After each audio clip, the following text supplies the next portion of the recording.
ए वर्षाटा जानी शुणी पूजा पर्व दिन ही आसे। कुमार पूर्णिमा दिन सकाळु वर्षा। अच्छा कहले निद भांगिबो कि? किंतु मो मार ताना शुणी कुंभकर्ण भी निदर उठिजिव। गाधुआ सारी अंजुली टेक देली, तापर दीदी मोर मेहंदी करदेला। छोट बेले मो कहूनी पर्यंत मेहंदी न कले मो भौणी मानक पूरा अगला प्रकार गाली करे। सान थिली ना, किंतु एबे हे सेमते टिके गारी दे।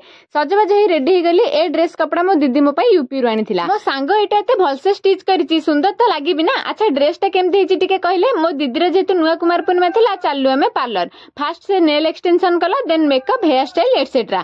सेठी ही संध्या बेला हे गला। दीदी एते सुंदर लागथिला जे से दीदी कळा टिकाटा लगेई देले। सेठु आसी नुआ साड़ी पिंदी रेडी हेलु चांद पूजा पई। ता पूर्वरु मिरर आगरे निजको आग घंटे देखिली। प्रकृति रे तमे होचो बहुत सुंदर। अन्य मन कथा सुने निजको चेंज कले पर निजे ही हट हबो। सेमन निजको नै बोधे इनसिक्योर फील करंती, सो अन्य मन को जज करंती। तांको इग्नोर मारी गोटे कथा मन रखितबो, you are the most beautiful. मझिया दीदी हम तीन जन पई सेम साड़ी ऑर्डर देथिला, सुंदर त लागुथिलु। तापर मु घरे चांद पूजा कली। अच्छा आपण काडे गोड़ी गेंडा कल्चरटा अछि ना नाही कहले? काम रे व्यस्त रहिले एया हुए। दीदी भूली जाइछि अलता लगेबाकू। गां मंदिर पाखरे अलता लगे ता ताट पूजा कला।